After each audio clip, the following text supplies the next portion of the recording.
Good morning, ladies and gents. It's the 20th of June 2024, and this will be a fairly short video, just talking about some telltale signs hitting us pretty much square in the face in terms of all-out war in Europe.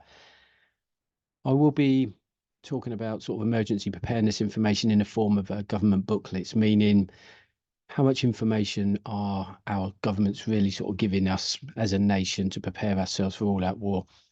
So a couple of weeks ago now, the UK government published advice to the country suggesting that, we should be sort of stocking up and preparing for an emergency. So stocking up pretty much on emergency items. Now, let's just rewind a bit here, because this announcement was sort of made public and spread across most sort of news outlets across the country, and also local news outlets everywhere else as well. But what is the first thing that sort of comes to mind when you sort of see or read this piece of news? The very first question you should be asking yourself is, why are they advising us or the general public in the UK to stockpile and prepare for an emergency? I know some of you are going to sort of be listening to the government's reasonings and, excuses or whatever it is they're going to sort of say for pushing out this advice. But I just want to sort of highlight a couple of points here. The Prepare website that was launched on gov.uk a couple of weeks ago now, it recommends households to maintain a supply of bottled water, suggesting, the minimum of 3 litres per day per person, with kind of 10 litres preferred for additional comfort in, I don't know, for cooking and hygiene and things like that. The guy then sort of also advises storing non-perishable goods, as in food, that doesn't require any sort of cooking, such as tinned meat, vegetables and fruit, including a tin opener, batteries, wet wipes, and also baby food if it's required. They're not talking about preparing yourself for a house fire or a localized flooding. They want to sort of make sure that you're prepared for something like, let's say, for instance, a nationwide power outage or the water supply going off. Now, forgive me if I'm wrong, but when was the last time there was a nationwide power outage across the UK, or even actually county-wide outages? Well, we've never really had a complete nationwide power outage, not that I know of, certainly not recently. But we have had parts of the UK without sort of power due to mainly adverse weather, sort of weather conditions and things like that. We had the miners' strike in 1972, and as a result, sort of power shortages emerged, causing a state of emergency after the weather sort of took a bad turn or took a turn for the worst. Then we had the great storm of 1987 when Hurricane Wind sort of swept across, I think it was the southern part of the UK, bringing down 15 million trees and countless, electricity and telephone cables. And I think that left about 1.5 million people in the dark. Then there was the London blackout in 2003. They say it was a serious outage that occurred in parts of London, leaving thousands of passengers trapped on the London Underground. However, this sort of outage only lasted for about 34 minutes. A 34-minute sort of power outage in the capital, and that makes it into the sort of list of main serious power outages here in the United Kingdom.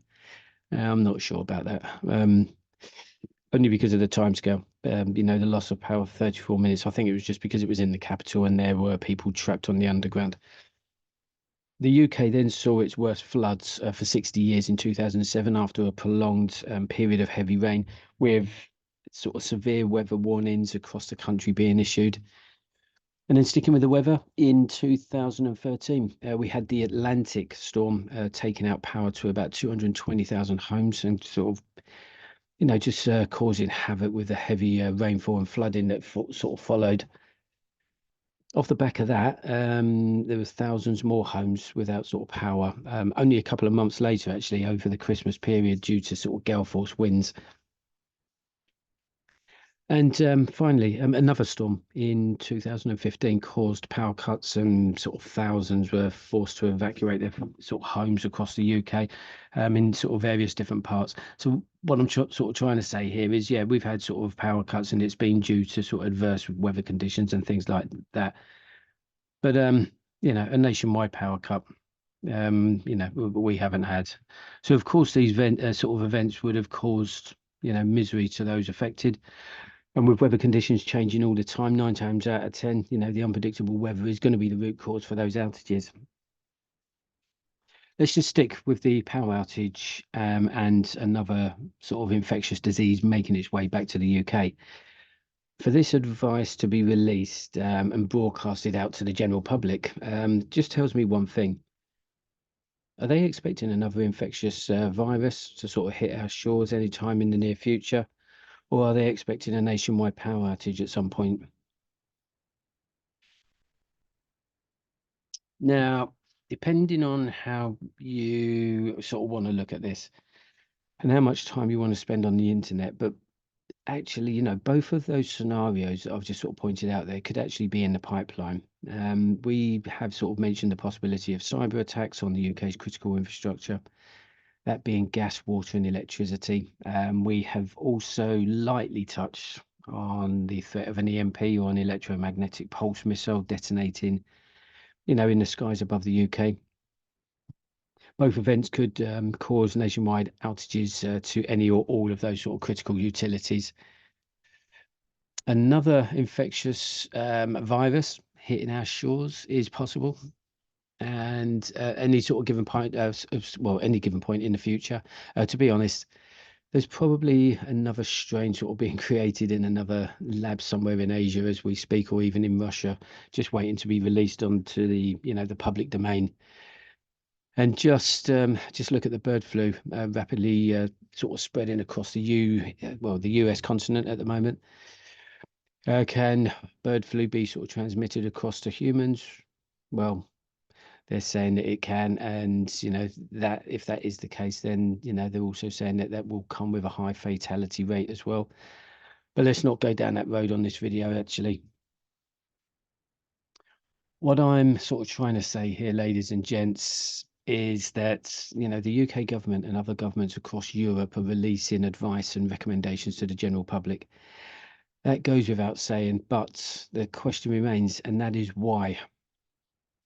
So we have to sort of use some simple logic here. And for those European sort of governments, it is obvious, because they're that much closer to the war and conflict. So when I say those European governments, that's excluding the UK. But for those other governments, of course, that's obvious because they're closer to the war and conflict.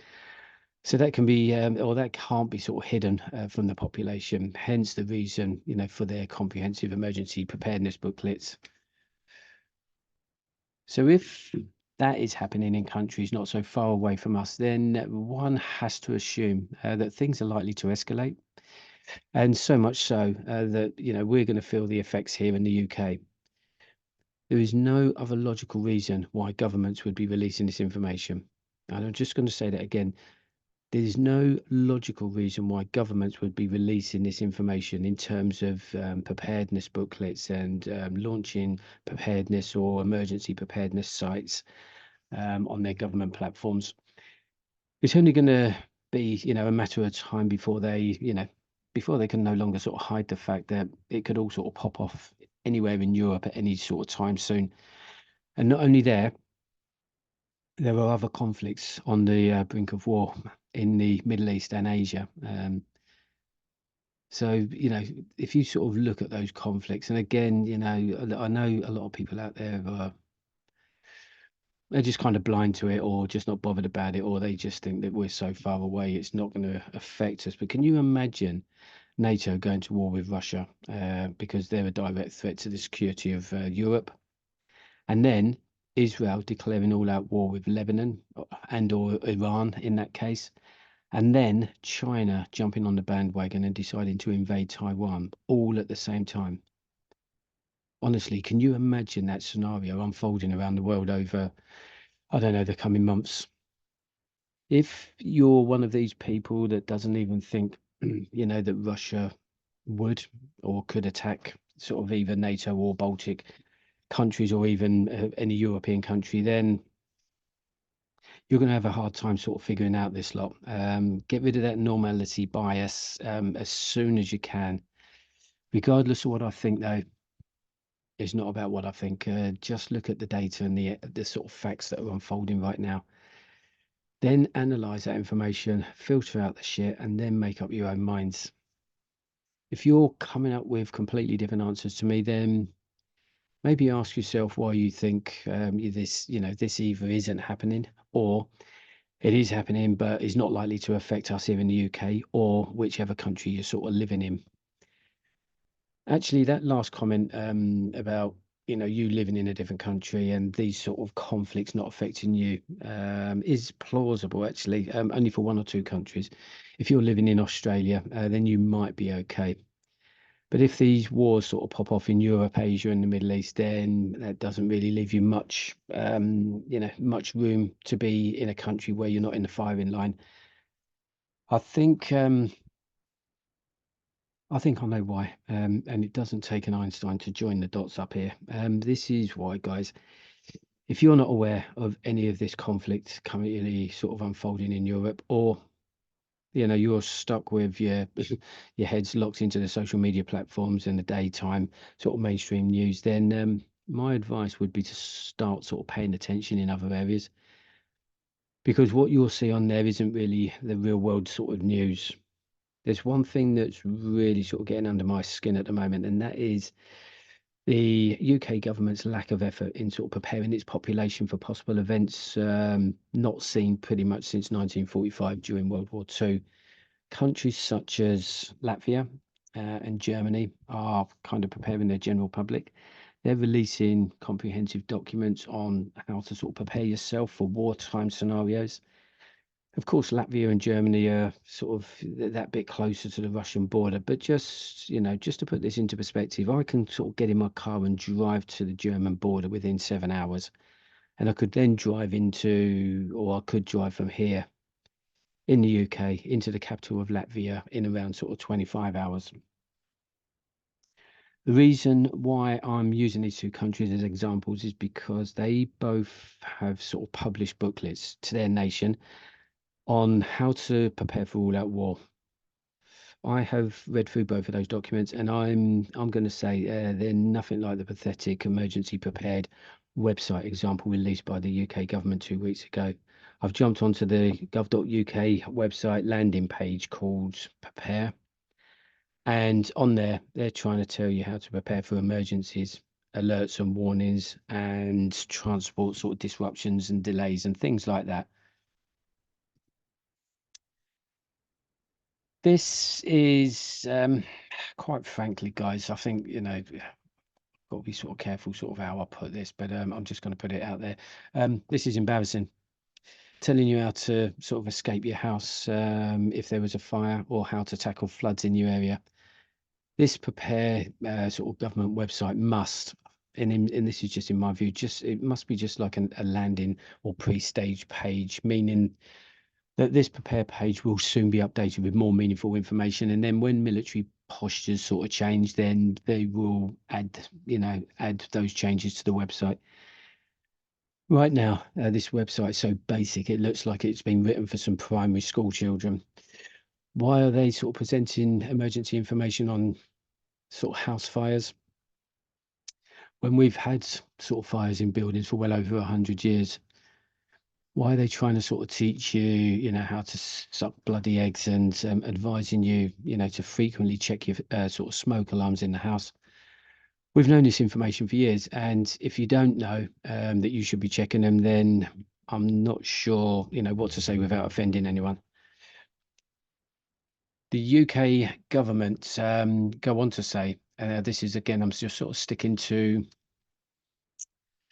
their website, this emergency prepare website. The UK sort of government go on to say that we should have household emergency plan. Yeah, that makes sense. But listen to this. They say in an emergency outside of your home, that's an emergency outside of your home, the advice is to go in, stay in, and tune in.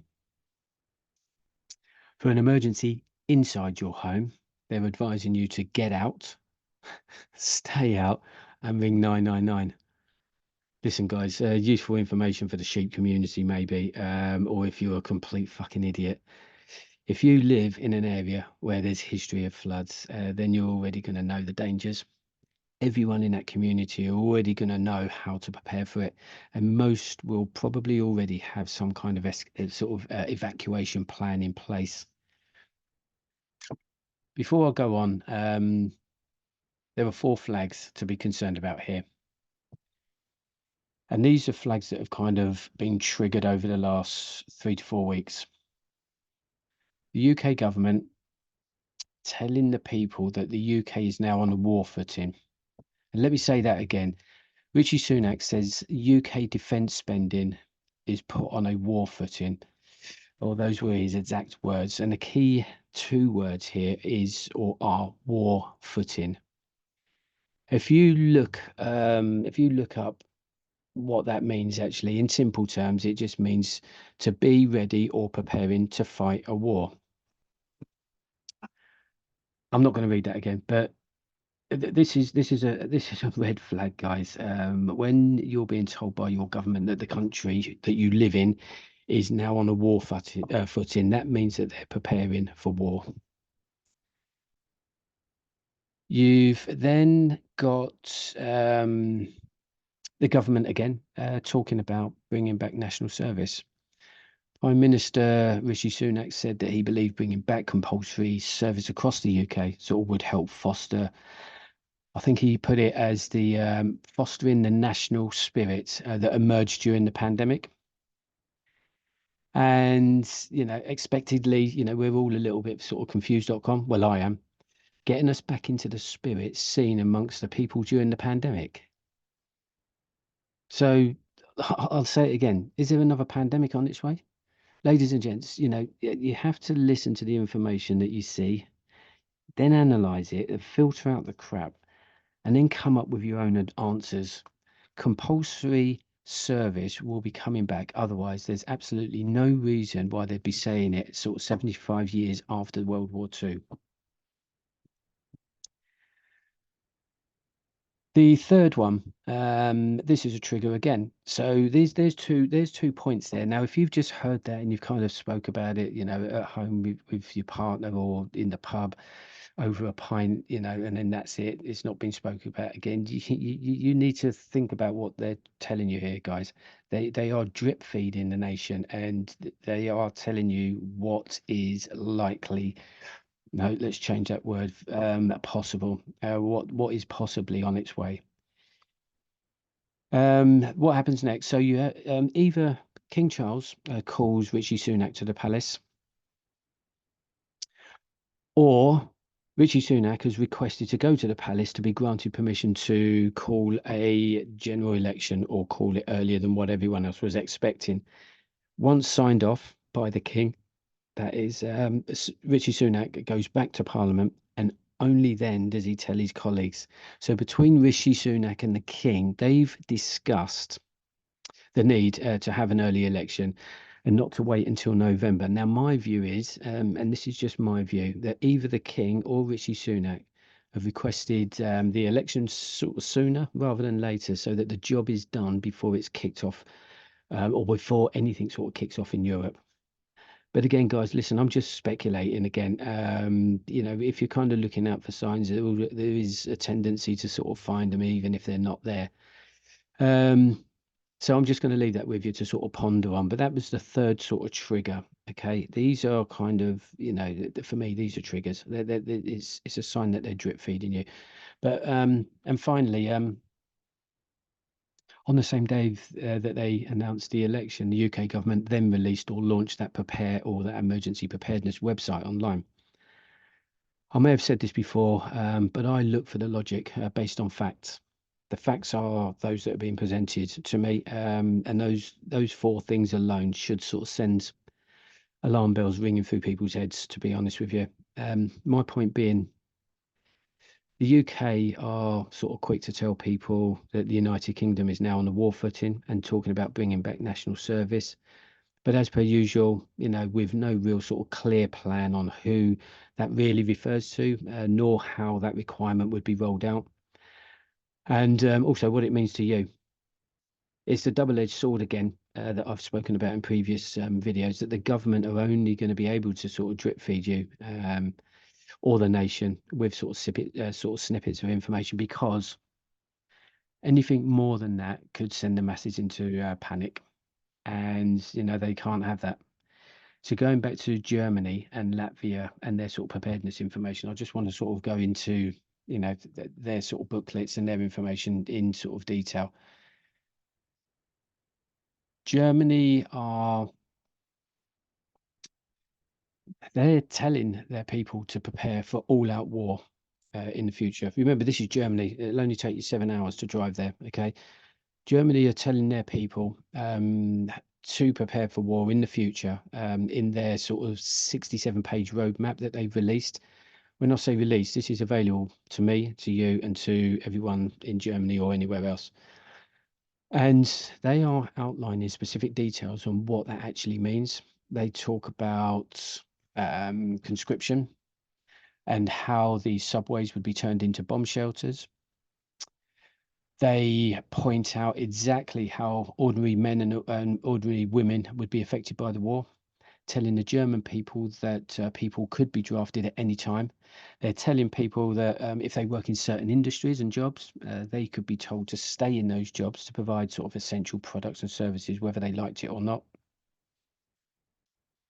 They talk about how food could be rationed to one hot meal or 1 meal per day.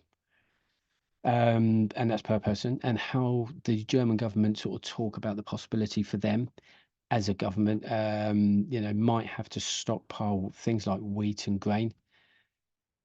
They say that underground cellars and garages could be sort of turned into bunkers, and companies across Germany would sort of turn their focus on developing and sort of producing products for defense. They mention how their hospitals would have to sort of gear up and get themselves sort of ready to support large numbers of casualties. And that is just part of Germany's recommendations to sort of getting the country prepared. So you compare that to the UK government telling you how to deal with, certain things. It's just, anyway, let's not go there. Latvia, on the other hand, put this preparedness sort of information out to its citizens on a completely different level. But to be fair, Latvia is on the Russian border. I've read through the entire 100-page Latvian document and pulled out just some of the really sort of detailed points that you might find interesting, which I'm going to sort of share with you now. Latvia advise on sort of how to prepare for the occasion of war, place of residence, and water supplies, as well as stocking up on sort of home and preparing. Stocking up on your sort of supplies at home, and also preparing for or preparing your, what do they mean by this? So they preparing a vehicle. So that's obviously, if you need to bug out or move or whatever, transport. So they're telling you to prepare a vehicle. They talk about cyber security and how to handle misinformation, what to do during a shooting, how to prepare for sort of the enemy itself, and your own personal protection. They talk about action in the combat zone, places of refuge, and enemy sort of sieges are outlined. They've really pulled the layers back even further, to be honest with you. They even talk about asylum, sanitation, mobile signals, so that's your mobile phones, cohesion, relations between civilians and military personnel, evacuation, and places of refuge. They also have details on how the government will help internally for displaced sort of persons during war, resilience of the private sector. They talk about mental health in wartime, community resilience, conduct of national armed forces, and how to practically help national defense. The German and Latvian governments are preparing, their nation for, a country a country war footing. And instead of sort of trying to mash it up with sort of emergency preparedness, they're taking this seriously. Now, I wouldn't mind if the emergency preparedness site was telling you how to prepare for long-term outages of those critical utilities due to, I don't know, possible attacks on the UK. But to be fair, and I'll say it again, if the government here in the UK are starting to tell the masses to sort of prepare for some kind of attack, then that's it. There would be all-out war in the supermarkets and people would just be losing their minds. So, guys, that's the reason why, we've got that double-edged sword, or they have. They have to be so careful in what they say and when they say it, because when they've said it, there's no return. To be honest with you, many people sort of wouldn't know what to do and how to sort of process such information, to be honest. And the normality bias sort of immediately kicks in, but they'll still be sort of panic buying in the stores because everyone else will be too. The sheep amongst them, will be sort of demanding orders and information on what to do. And, the government will sort of turn around and say, we provided you with the information, which can be found on the Have Prepared website. No fucking good if there's no power either, or you've got no mobile sort of networks to allow you to sort of connect to the internet and also view that information. But here in the UK, just remember to check your smoke alarms and, just make sure you have some kind of sort of plan in place just in case there's a flood. Pathetic and embarrassing, but then, that's this country all over. Guys, this government is not going to be telling you what to do and when to do it until it's too late, even for the sheep that rely heavily on the state, to feed and water them during sort of times of crises. I've translated the 100-page Latvian document, and I've sort of provided that link for you below, for you to sort of have a look if you've got time or interested. I've also provided you with a link to the 67-page German roadmap for World War III preparations.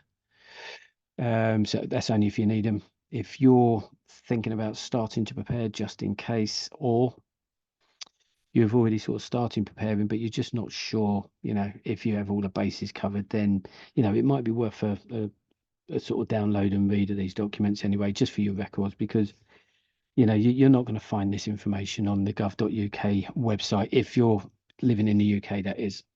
I can't speak for other government websites because I haven't been on them yet.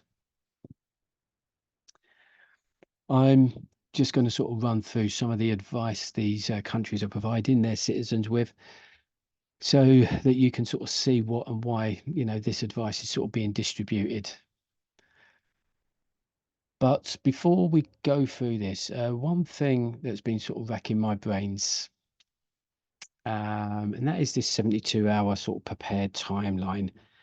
I've been trying to sort of understand why, or what relevance 72 hours is to these governments, because, there is a number of them out there sort of mentioning this metric.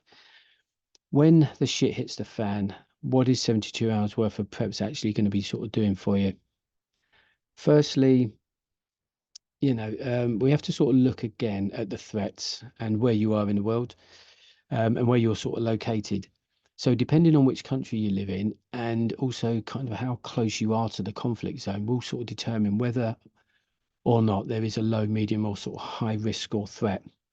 As I've said before, the UK is close enough to the conflict in the Ukraine to stage, let's say, forward operations and missions, but far away enough to not be, a direct target, as it were, unless, of course, it's a strike from a Russian submarine off the English coast. Just quickly, we mentioned previously that there are 62, this is on a previous video, I think it's called Chasing the Subs.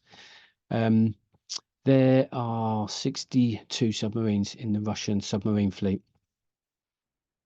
As of the 9th of June, 2024, the Russian sort of Navy has 12 ballistic missile submarines, 11 cruise missile submarines, 13 nuclear attack submarines, and 21 diesel attack submarines.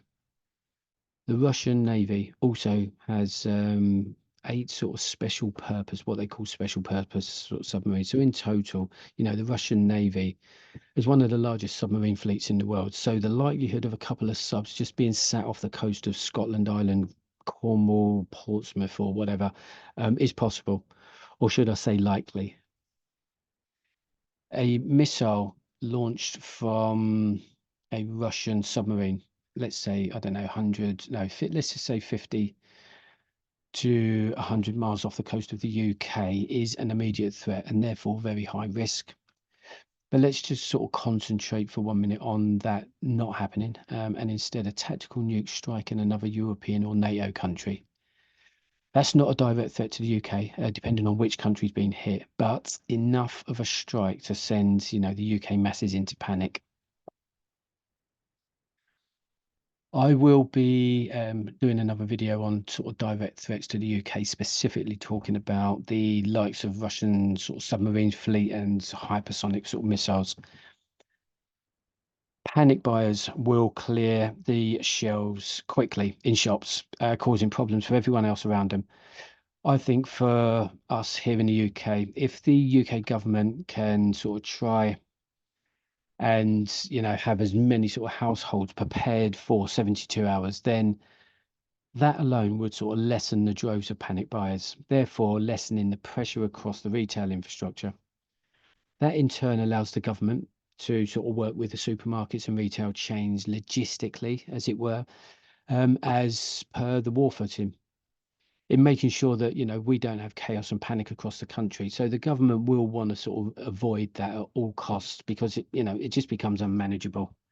The 72 hours seems to be enough time for legislation and control to sort of be implemented, whether that be ramping up supply chains, locking down the stocks through, I don't know, rationing, and applying additional security at supermarkets and warehouses to deter those possible looters.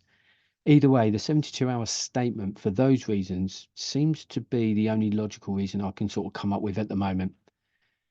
Because let's get it right, if you are going to be remotely prepared, then 3 days of food and water is just not going to cut it. We are going to need a lot more than that, to be honest. And even if there is a crisis abroad as well, because there are going to be so many people in the UK unprepared, unfortunately. So hopefully, for those that are unprepared, or just unsure on how to prepare, well, what it actually means, hopefully some of these videos and other channels can kind of steer you in the right direction.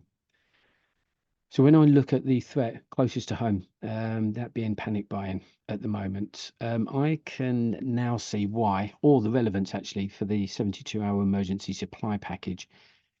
Because that is the only reason so far I can sort of come up with to explain why 72 hours. I can't see any other reason at the moment why the 3 hours is there.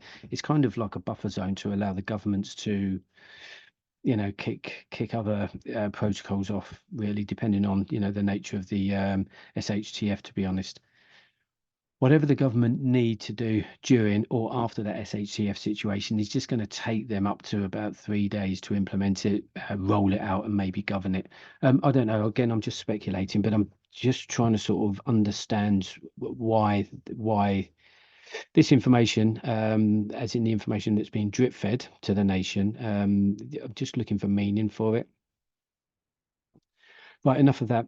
Before I finish, I just want to sort of run through a couple of the really interesting points highlighted in this Latvian pre-document that may provide a reality check, help hamper normality bias, or even provide you with some preparedness insights.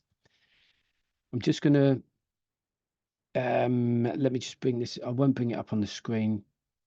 All I'm doing obviously is I'm just going to have it will be available on the download, so you can kind of have a look. There's a lot of text, so what I've done is I've kind of just summarized some of this for you. There is an opening statement in this document, and it reads, and this is as soon as you open the first page: the detailed information contained will help you prepare and act accordingly and withstand a protracted nationwide crisis when the services capability support will be limited. The opening statement for Chapter 1 is advising you to be prepared for a protected nationwide crisis when the service's capability support will be limited. So they're telling their people straight away that during a crisis, the services they rely and depend on are going to be limited. The first topic covered is individual persistence and how to prepare for war. So this is the first topic. This is the first chapter. And the opening statement of that topic reads, it should be taken into account that as a result of hostilities, electricity, water, heating and gas supplies, as well as telecommunications, mobile communications and internet services, also ATMs and payment with bank cards, the operation of shops and pharmacies may be completely or partially interrupted. Therefore, make sure that you have water, food, medicine, clear stocks of money and household items. Okay, so straight off the bat, they're telling you that there's going to be critical infrastructure being impacted and for you to be prepared for it. So they're telling you that the country could be attacked and the critical infrastructure services could be impacted, as I've just said there. And they mentioned all of those things, all of those sort of items and services we currently sort of take for granted. In my previous video, we ran through a couple of scenarios. One was simulating the loss of electricity for 24 to 48 hours. And the other one was a tactical strike on one of our European neighbours. The Latvians are suggesting the loss of more than just electricity here. Electricity is going to render the use of ATM machines anyway, and banks won't be able to sort of operate. And unless you have cash, no one will entertain sort of purchases whilst not being able to provide those sort of payment PDQ payment sort of card payment machines or a card payment sort of service. If you've lost mobile and telecommunications as well, and the internet connection at your home or at your work or wherever, then you're going to know about it. But to take this even further, if you've lost water, heating, gas supplies, and electricity, then the government aren't going to be able to, contain those levels of panic for too long. And the birth of martial law and curfews will be presented. There's plenty of information on sort of products and supplies in this document. This is the Latvian document, which I'm, sort of going to discuss with you now, because it's all of, it's all those sort of common stuff, sort of items, shall we say, they're common baselines, and are sort of baselines that you would expect most preppers to sort of cover and discuss on their channels and in videos. So they're sort of baselines. They tell you what to do if you hear sirens. I'm guessing I think this is probably the air raid type sirens and not the sirens triggered on houses and car alarm systems.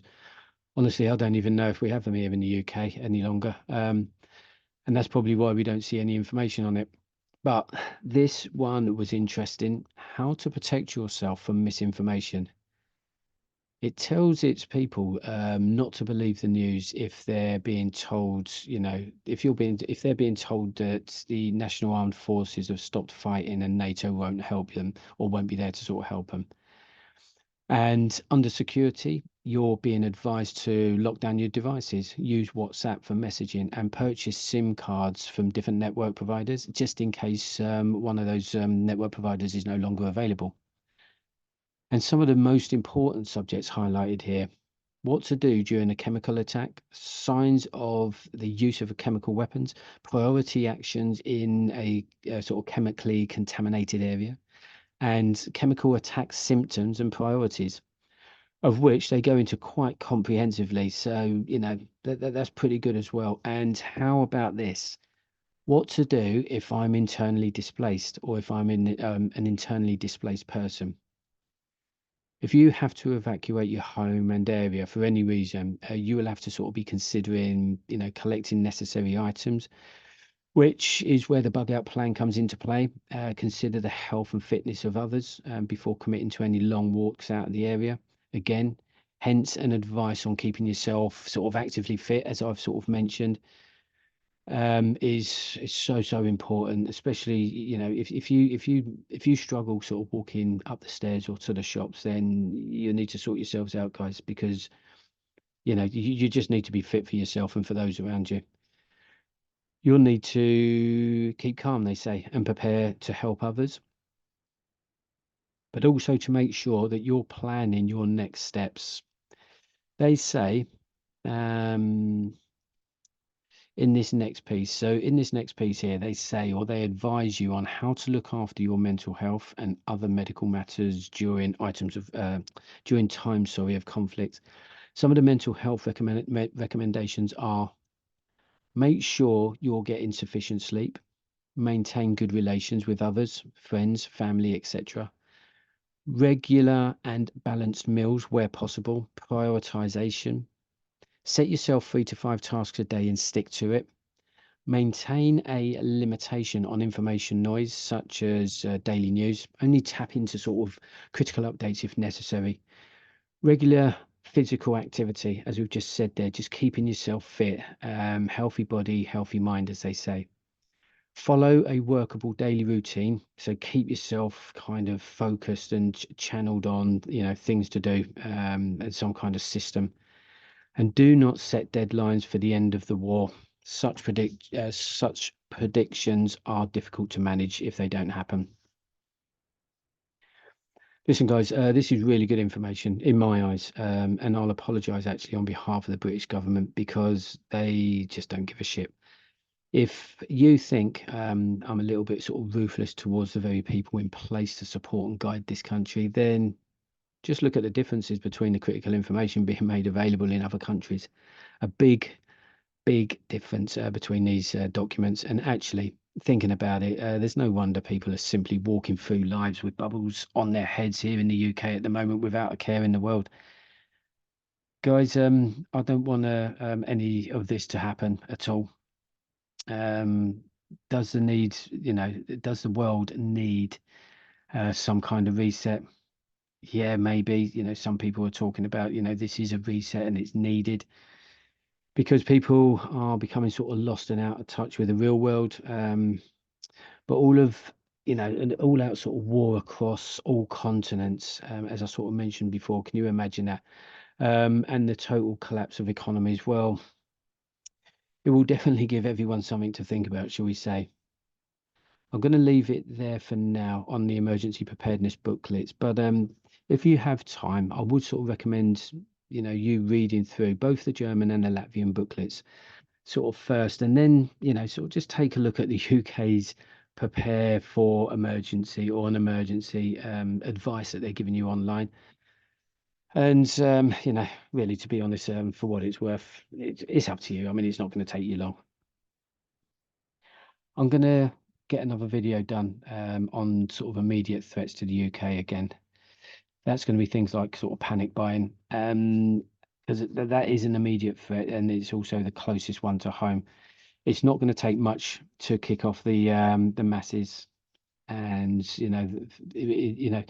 just an attack on one of our European neighbours is all it's going to take. If it's an attack from Russia, then people are going to instantly think, well, that's it, World War III, off we go, and they're all going to run around like headless chickens around the supermarkets, not really knowing what the hell they're doing.